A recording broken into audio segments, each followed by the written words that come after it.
Chapter 4.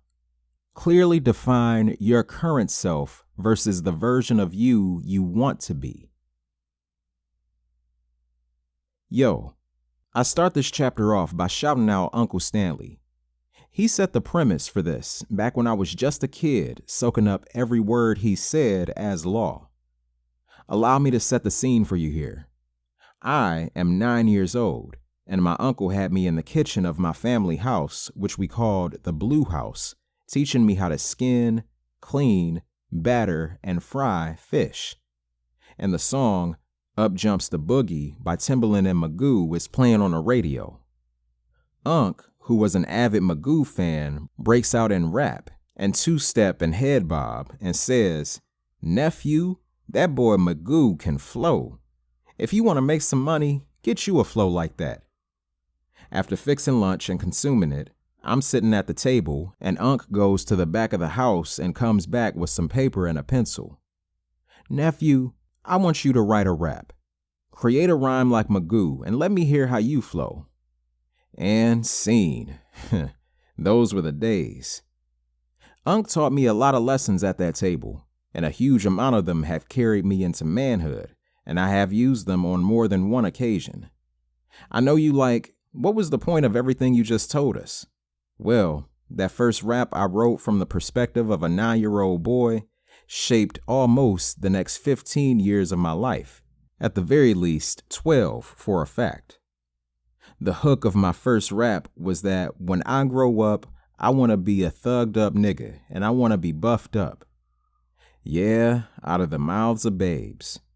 I knew I had to be tough and rough to get out of my surroundings and the pending circumstances awaiting me, and that I needed to be bigger than everyone around me.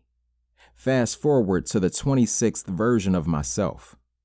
I was writing poems in devotion to my God and prophesied the next 9 years of my own life to myself in those poems.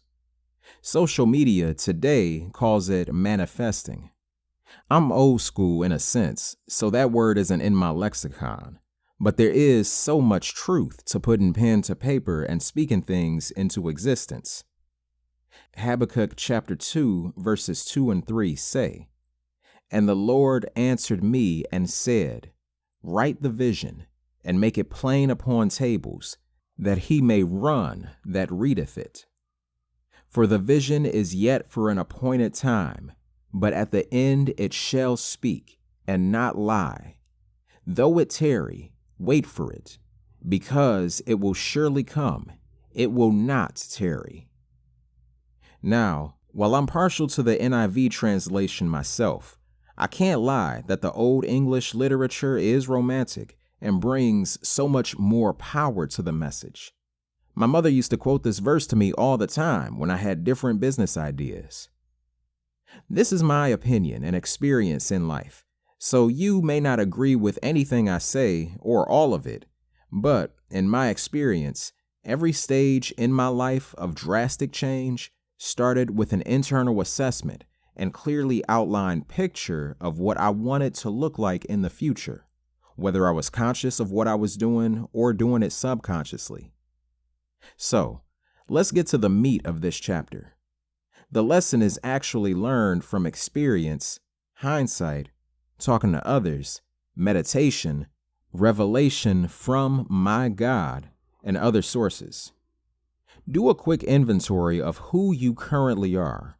Skills, knowledge, emotional intelligence, physical ability, culinary know-how, everything that makes you who you are right now.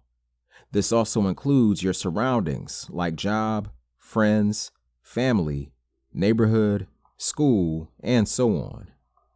Then, get a clear picture of where you want to be 5, 10, 15, 20, and 25 plus years from now. If you need to break it down year by year or month by month, that works too. But define that person in every aspect you can imagine. From the clothes they wear, the house they live in, the food they eat, the woman or man that is on their side, how they pray, how they talk to their loved ones, the job or career you will be working or not. Once you have a clear picture, write this down as well.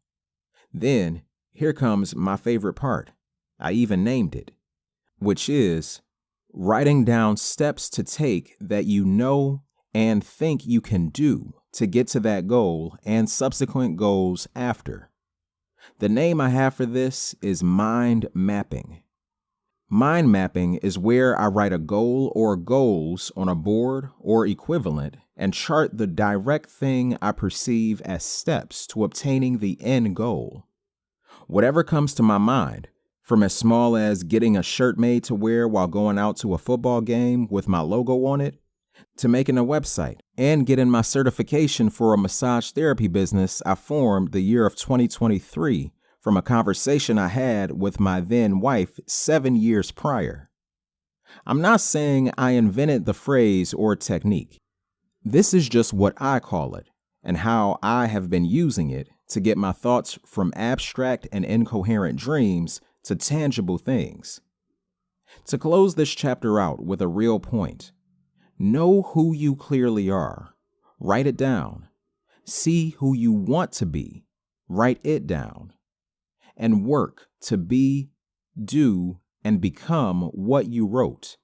And, though it tarry, wait for it, because it will surely come. It will not tarry. Amen.